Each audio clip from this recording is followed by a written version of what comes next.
Hey guys, Sonyx here. I hope that you're having a beautiful day, and today I'm going to be showing you how to master the newly buffed Bloodhound in Apex Legends Season 28. Now this season brought a ton of new updates to Bloodhound, and basically you can now scan pretty much 24/7, you can heal on knocks, there's a ton of new things, so don't skip a minute of this video, and let's go ahead and get started. Now Bloodhound is a recon legend, meaning you get access to two passive abilities, the first being able to scan survey beacons scattered throughout the map. Once you scan these little survey beacons, you can kind of get the feel of how many people are around you, where they are, so you can better plan your rotation, or if you want a third party, or just plan your push, because Bloodhound is a tracker legend. Also, scanning these survey beacons also grants you and your team some Evo shield, so that's a pretty nice bonus. Now the second passive ability is called Threat Vision. Now this one's really cool. Anytime you aim down your sights, basically any of the enemies that are going to be within your scope is going to be highlighted red.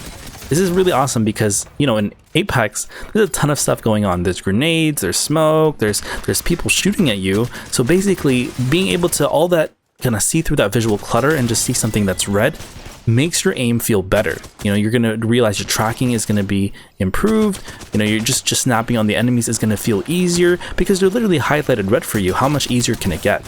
So, you know, these are the two recon passives for Bloodhound, and now we're going to go ahead and move on to Bloodhound's specific passive ability called Tracker.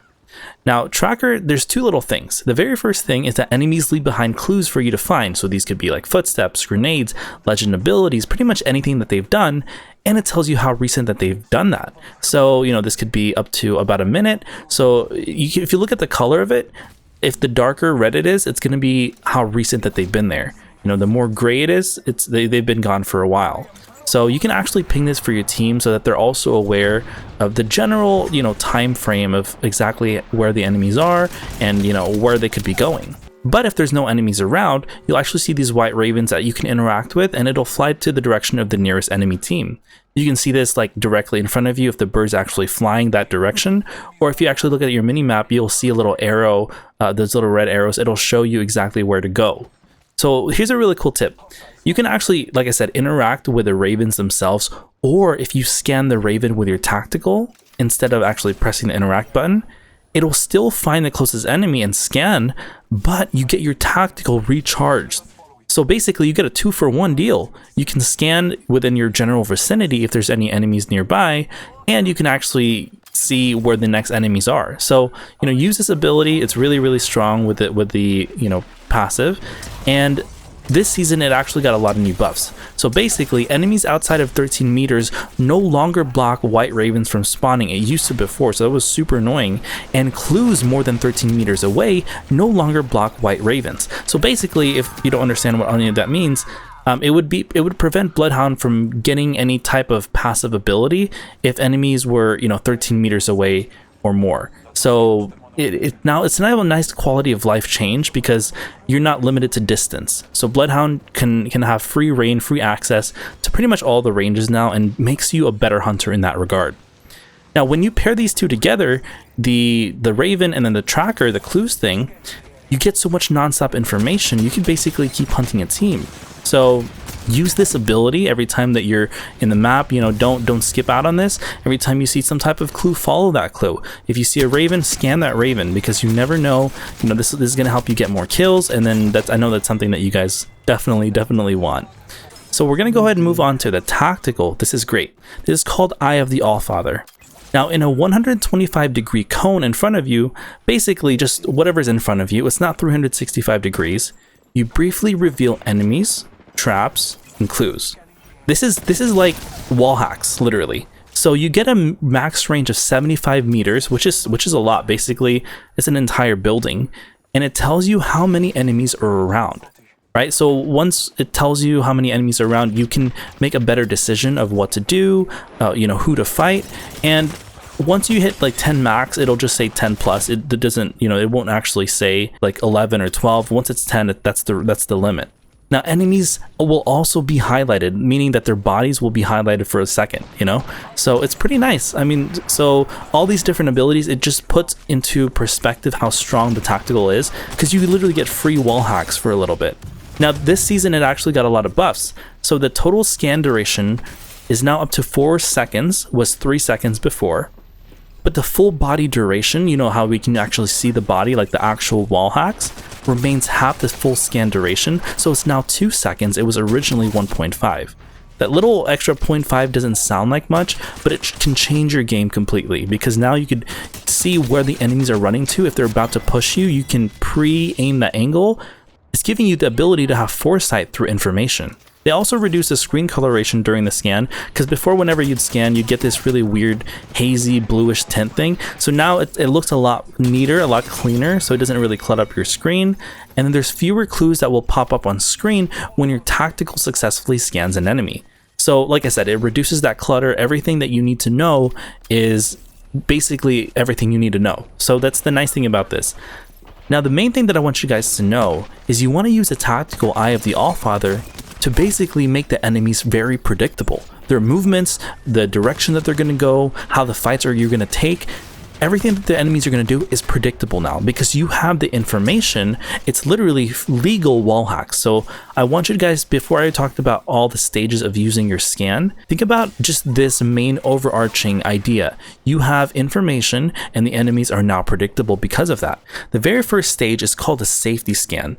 This is basically when you drop into a new area or a new POI and you have no idea what's around. Just perform a scan because you never know if there's people around. It's called a safety scan because it's better safe than sorry, right? So just scan whenever you get to somewhere new. It really never hurts. The second type of scan is called the pre-defense scan. Now, if you're getting pushed or you have no idea what's going on, but you can hear the audio cues like, yeah, these guys are about to send me, hit the scan because now you know exactly the route that they're going to take, who they are. And then they think that they have the advantage, but now you could go one step ahead and plan, to knock the first guy, and because you know where he's going to be, and then you could split up your fights a lot easier that way. So use it as a pre-defense scan because this is going to help you just defend you and your team a lot more. The third way is the opposite. You want to use this as a pre-fight scan. Now, this is going to be different than a pre-defense because you're not defending yourself. You're going to use this right before you attack an enemy team. Okay, because now you get the advantage of being able to see exactly where they are, but they're not pushing you, you're pushing them. So now you can plan around your rotations of who you're going to knock first, who you're going to knock second, and then bam, even if you can, who you're going to knock third.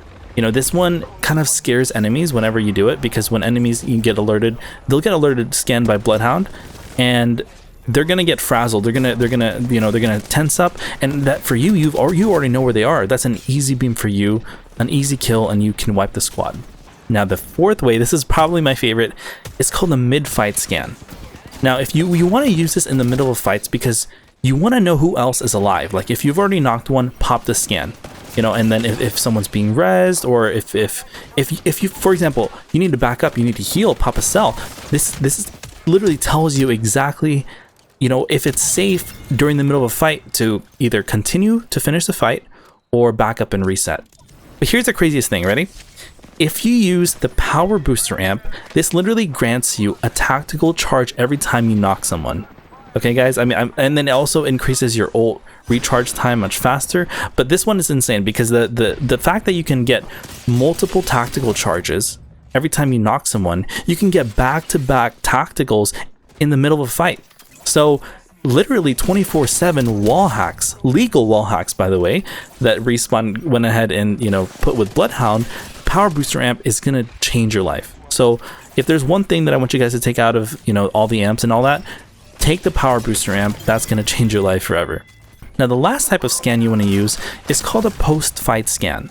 And now this is something you want to do like right after you finish doing a fight. Don't even res your teammate yet. Don't even just don't do anything. Don't even start healing. You just want to hit the tactical that as soon as you possibly can, because you want to know if there's any other teams around, if it's safe. If it'll say no hostiles around, bam, you're good to go. Do whatever you need to do. But if you know that there's a third party pushing, your priorities will shift, right? You want to get the armor swap ASAP. You want to, back up because you might have 2 down teammates. This helps you to prepare for the third party, which is very prominent in Apex Legends. Now, here's an awesome clip of me doing a pre-scan, a mid-fight scan, and a post-fight scan all in one. So that way you understand kind of the rhythm and how to kind of get the ebb and flow of this during fights. Now we have the ultimate. This is called Beast of the Hunt, and it literally transforms you into the ultimate hunter. It gives you 3 main things. The very first one, it increases your speed by 30%. So you know it's really cool because you can run around much faster if you're in a fight, and enemies are harder to track you, especially if you're strafing with this thing. So this is really awesome because you can actually, this is cool, you can stack it with super glides for even crazier, faster movement. So I mean, Bloodhound's already fast, but if you put movement abilities as well, I mean it's game over, guys. You know, how can enemies track you in that type of speed? The second cool thing is that your vision turns black and white, except for enemies and their footsteps, which are highlighted red. You already remember we had threat vision earlier. That's only happens when you ADS, right? This happens in your whole screen. Everything turns black and white except the enemies. They're only highlighted red.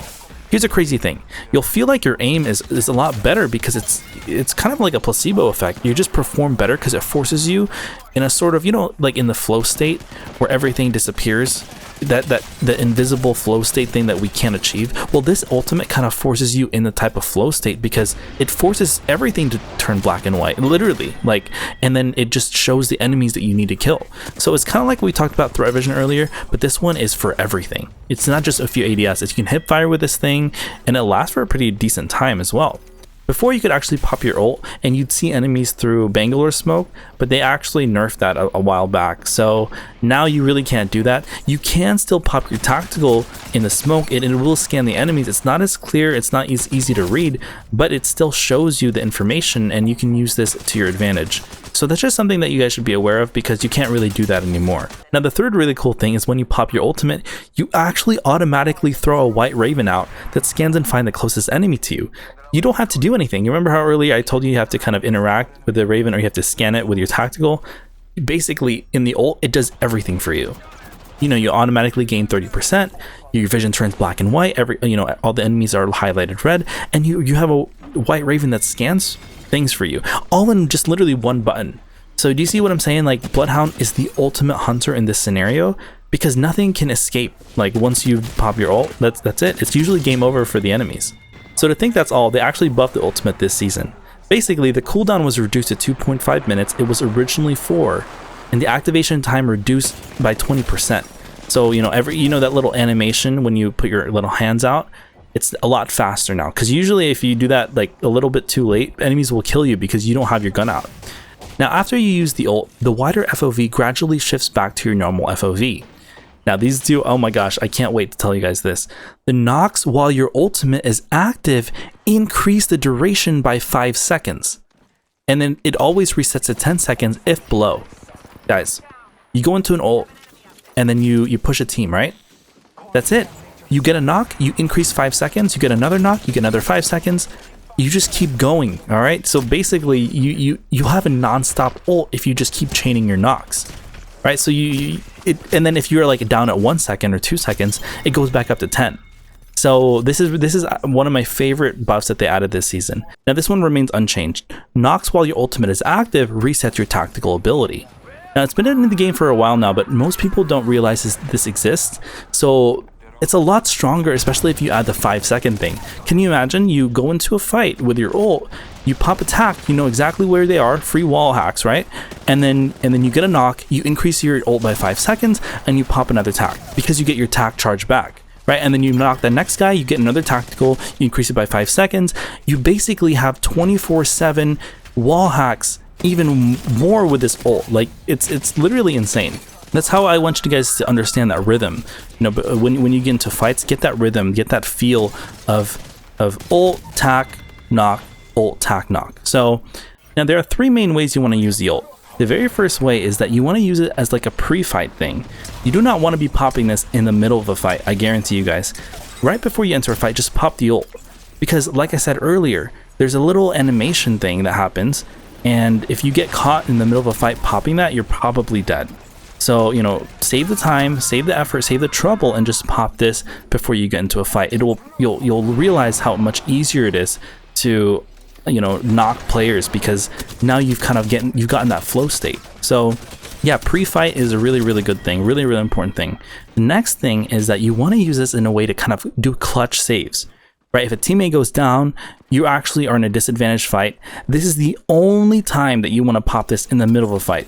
Get into a spot with cover, do something that you need to do, but don't pop this in front of the enemy's face. Now you can actually pop this and save and kind of clutch it up. Now imagine you have extra movement, you have better vision. This will help you clutch up fights you didn't even realize you could win if you didn't have your ult. So this is the only time I would recommend popping this in the middle of fights, doing these kind of clutch saves, but go into some kind of cover before you actually do it. Now the third way you kind of want to use this is for the pure speed that it gives you, right? You don't really need to care about the actual visual, black and white. Like say you're running from the zone, like you're dying from the storm, right? You need that extra speed boost at 30%. That'll get you there. If you just need to rotate, if your team's far, or if you really need to chase an enemy, like if it's an Octane, this can catch you up. So use this for chasing / rotating in that kind of final way. Now we have Bloodhound's perks. At level 2, this is really cool. We have 2 new perks here. The very first one, I just kind of want to get this out the way because this one's really not that great. It's called Raven's Flight. Basically, when you activate your White Ravens, they can ping enemies twice as far as normal. So this just gives you a larger radius throughout the map of where enemies could be. And it's great, don't get me wrong, but here's the thing. When you hit the normal Raven, it'll already put you to the closest team. You can scan that again, and then it'll still push you to the closest team. This one doesn't really benefit you in any way because the advantage you get is very, very small. The next perk, though, at level 2 is called Taste of Blood. Oh, look, now you'll see why you want to choose this. You regen 50 health when getting a knock while your ultimate is active. Guys, 50 health when you get a knock while your ultimate is... So it's not shields, okay? It's not that strong. You're not a skirmisher legend. But you get 50 health when you get a knock. So let's say your shields are down and you're at 20 HP. You'll gain instantly 50 health. Like, it's not... like skirmisher legends where you have to regenerate slowly. This one is literally bam, you'll get the 50 health. Okay, it's like a blink of an eye, you already got it. So I tested something with a buddy of mine. His name's Game Plan. He's right here in front of the screen. Really awesome. W Game Plan, thank you so much for your help. And you want to run, if you want to run Taste of Blood, I would recommend running Overflow Healer Amp in this scenario. Because if you pop a single cell, that'll heal your shields, right? Then if you knock the enemy, you heal your health 50. So this means you're always healing nonstop with this thing. It's so strong, and I guarantee you guys, Taste of Blood, just go with this 99%, probably 100% of the time. Raven's Flight, almost useless. I'm going to be honest with you guys. Now at level 3, the very first choice we have is Hunter's Agility. This basically means your tactical is faster to use and has a negative 5-second cooldown. Now, remember what we talked about earlier, right? Having the power booster amp is a great thing to have, but if you don't have the power booster amp, if you like running, like I said, overflow, if you like running more ammunition, there's infinite bats, there's a ton of things you can run, then this one's a better choice. If you have a power booster, this is completely meaningless because your tactical is negative 5-second cooldown doesn't matter because you just are going to get it faster as a base upgrade. And every time you knock someone, you'll get a new one. So don't run this if you have power booster. But this is a great one, like I said, because you get your tacticals much faster, and it's just a lot easier to use as well because you're not going to be sitting there for an animation for a little bit longer. I tested the difference between how much faster it is to actually use your tactical. It doesn't feel that that's much faster, but it could work in some scenarios. The difference is very marginal. Now the other option is called Odin's Glare. This doubles the duration of your attack's full body scan. Remember what I talked to you guys about earlier? Every time you hit your scan, you can see the full body of enemies for like 1 or 2 seconds. This doubles that duration, so basically enemies stay scanned longer. This gives you more time for the legal wall hacks in the game. So this allows you to make better plays, better predictions. You can get easier kills this way because now you know exactly where the enemies are for longer. So I didn't even realize how great of a perk this was until I played Bloodhound more often, and I realized I kept choosing Hunter's Agility. I was like, oh, I can get the attack faster to use, negative 5-second cooldown, but I was running Power Booster and I didn't realize. Remember, your ult already gives you attack charge every time you knock someone. So Odin's Glare, doubling the duration, is so much better. So for level 3, you can use Hunter's Agility. It's fine, it's a great perk. it's kind of meaningless if you have power booster, and then the fact that you can already get your tactical recharge with your ult even without power booster, it doesn't really make it that strong of an ability. But Odin's Glare, this one isn't given anywhere else. It's a completely perk only kind of upgrade. So I would choose Odin's Glare in most scenarios, but like I said, it's up to you what your personal preference is. Now for the recommended weapons I have for you guys, I would recommend running very close range weapons with Bloodhound.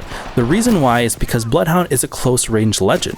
You know, you can snipe if you want, you can, you know, don't get me wrong, but Season 28 in general is the meta for close range.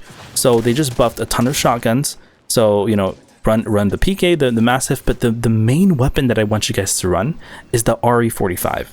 And I'll explain, okay? Or the Havoc or the Devo, but the RE45 is really strong because you can pre-charge this, and once it's done charging, you can hit the enemy and it kills faster than an R99. It's that strong of a weapon. The reason why the RE45 is great with Bloodhound specifically is because if you use your tac, you know where enemies will be at. So it allows you to pre-charge your weapon, and then as soon as the weapons charge, you swap your crosshairs directly on the enemy, you line it up, easy kills. So it's that strong of a weapon. I would recommend 100% try the RE45 with Bloodhound and hit those tacticals, and then bam, line up those kills. But you know who's stronger than Bloodhound this season? I'm going to be frank with you guys. It's Fuse. Alright? Fuse can literally rocket launch himself across the map faster than other skirmisher legends can. And I'm a Valk main saying that, guys. I'm a Valkyrie main, so that kind of hurts. So before you go, check out this Fuse guide and it's going to change your life. So click this video. I promise you won't regret it. I'll see you there.